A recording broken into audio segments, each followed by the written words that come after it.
Bulletin में आप सभी का स्वागत। शुरुआत बड़ी खबर के साथ करेंगे। उपचुनाव को लेकर बड़ी खबर आपको बता दें, उपचुनाव से पहले यूपी में वार पलटवार तेज हो गया है। सीएम योगी का अखिलेश यादव पर हमला। बबुआ अभी बालिग नहीं हुआ है, वस्त्र से नहीं वचन से होता है योगी, अखिलेश ने यह बयान दिया है। तो देखिए, समाजवादी पार्टी प्रमुख अखिलेश यादव ने सीएम योगी आदित्यनाथ पर तीखा प्रहार किया। उन्होंने बिना नाम लिए कहा, जो योगी खुद को सबसे बड़ा मानते हैं उन्हें वास्तविक संत नहीं कहा जा सकता है, क्योंकि एक सच्चा संत कम बोलता है और जन कल्याण की बात करता है। अखिलेश ने बुलडोजर एक्शन और कानून व्यवस्था पर भी सवाल उठाए हैं और इसी पर सीएम योगी आदित्यनाथ ने भी पलटवार किया है। आपको बता दें कि उत्तर प्रदेश में 9 सीटों पर उपचुनाव होने हैं। 9 सीटों पर होने वाले उपचुनाव से पहले लोकसभा चुनाव के दौरान जो इंप्रूवमेंट समाजवादी पार्टी को ने की थी और जो परिणाम, जो रिजल्ट समाजवादी पार्टी को मिले थे, बीजेपी को कई ऐसी जगहों पर हार का सामना करना पड़ा था जहां पर सपा के प्रत्याशी जीते थे। उसके बाद जो मनोबल है समाजवादी पार्टी का, अखिलेश यादव का, वो काफी ज्यादा बढ़ चुका है, काफी ज्यादा मोटिवेट हो चुके हैं पहले से अखिलेश यादव। इसीलिए वार पलटवार जारी। देखिए, एक बयान अगर बीजेपी की ओर से दिया जाता है तो तुरंत तंज कस दिया जाता है, तुरंत उसका जवाब अखिलेश यादव और समाजवादी पार्टी की ओर से दिया जाता है।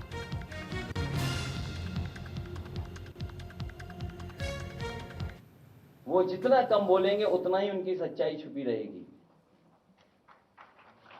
अगर कम बोलेंगे तो उनकी सच्चाई छिपी रहेगी। जिनके राज में साधु संतों तक से पक्षपात किया जा रहा हो, संत समाज के बीच झगड़े करवाए जा रहे हैं, जो अपने से बड़ा किसी और को नहीं समझते हैं, वो कैसे योगी हैं? तो जितना बड़ा संत होता है वो उतना ही कम बोलता है, और जब बोलता भी है तो जन कल्याण के लिए, इसलिए उसके वचन प्रवचन कहलाते हैं। यहां तो सब उल्टा ही है। इनकी योग्यता की परीक्षा करवानी पड़ेगी, क्योंकि जिस तरह के भाषा इस्तेमाल हो रही है उससे कहीं ना कहीं लग रहा है कि उनकी योग्यता के बारे में भी हमें और आपको जानना चाहिए। और व्यक्ति वस्त्र से नहीं, व्यक्ति वस्त्र से नहीं, वचन से योगी होता है। परोपकारी लोग अत्याचारी का काम कर रहे हैं, जिनका काम सरकार चलाना है, वो बुलडोजर चला रहे हैं और विकास का प्रतीक विनाश का प्रतीक बन गया है। और अभी अभी सुना होगा हमने और आपने कि किसी भी सरकार को इस तरीके से सुप्रीम कोर्ट ने नहीं कहा होगा जिस तरीके से इस सरकार को कहा है। और सुप्रीम कोर्ट ने जो कहा, यह पहली बार ऐसा हुआ है कि देश में पहली बार सुप्रीम कोर्ट ने बुलडोजर एक्शन के खिलाफ उत्तर प्रदेश सरकार पर 25 लाख का भारी भरकम जुर्माना लगाया है। और वास्तव में वह जिंदगी भर उनके साथ जुड़ जाती है, और वह है कि बबुआ अभी बालिग नहीं हुआ है, इसीलिए कभी कभी ऐसा काम कर लेता है जिससे मेलपुरी वासियों के सामने भी संकट खड़ा हो जाता है।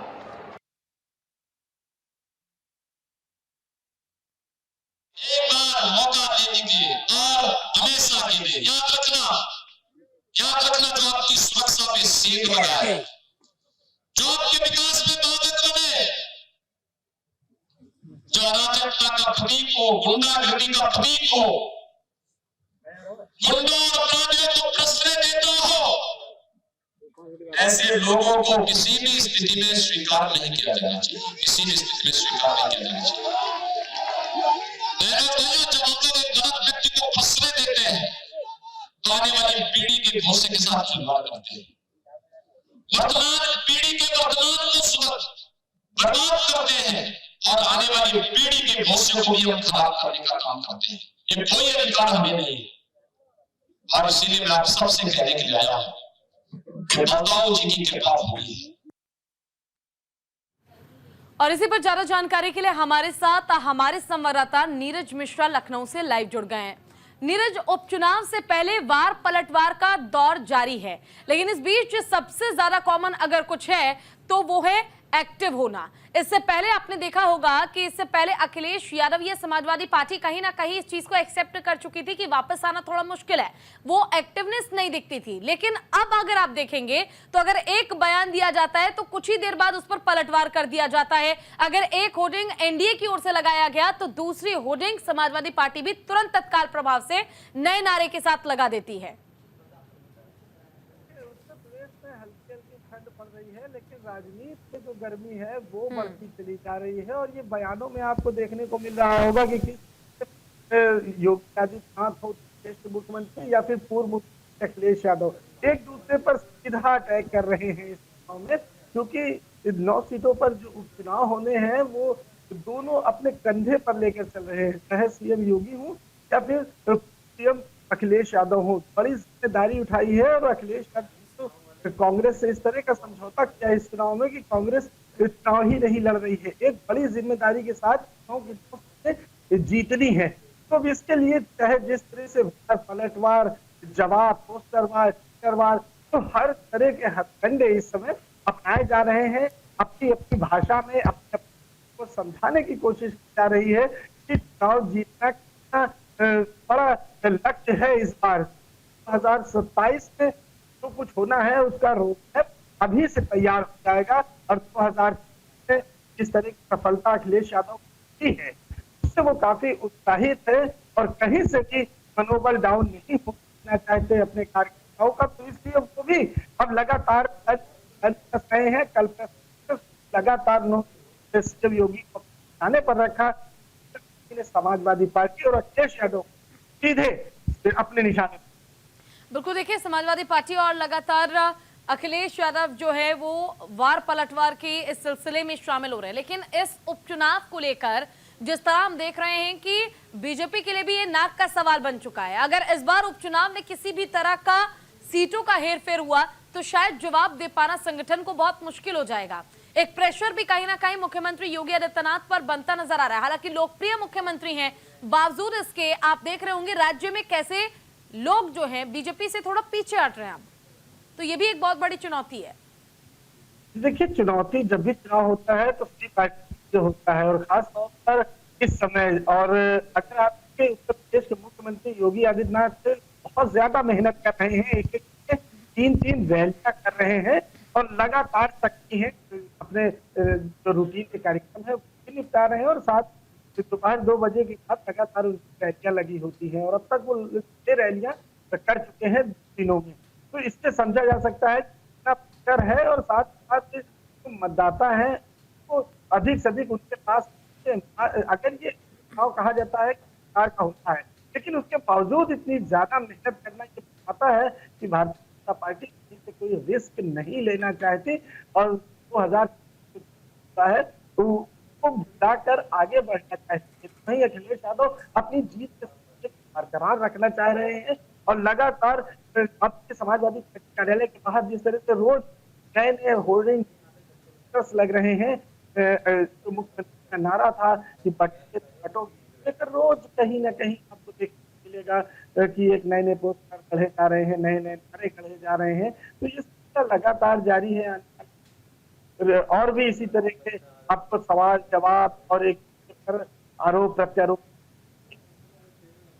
बिल्कुल नीरज, लेकिन देखिए जिस तरह से 2 लड़कों की जोड़ी अपने आप में प्रसिद्ध हो गई है और हमने भी देखा चुनावी प्रचार लगातार किया जा रहा है, बीजेपी हो या फिर समाजवादी पार्टी हो, हर तरह से सोशल मीडिया हो, हर जगह पर अपनी तरफ से खुद को प्रमोट करने की कोशिश की जा रही है। लेकिन अगर लोकसभा चुनाव से हम जोड़कर देखें तो हमने देखा था कई जगहों पर बीजेपी जहां उम्मीद कर रही थी कि जीत जाएगी, चाहे वो वाराणसी क्षेत्र ही क्यों ना हो, वहां पर भी प्रधानमंत्री नरेंद्र मोदी को वो जो वोट की उम्मीद थी, आशा थी, वो पूरी नहीं हो पाई थी। उसके पीछे जब आपने सोशल मीडिया पे वीडियोस देखे होंगे तो लोगों की नाराजगी थी, लोग काफी परेशान थे, उनके साथ गलत हुआ था ऐसा लोगों का कहना था। तो क्या अब ग्राउंड जीरो पर हालात पहले से बदले हैं?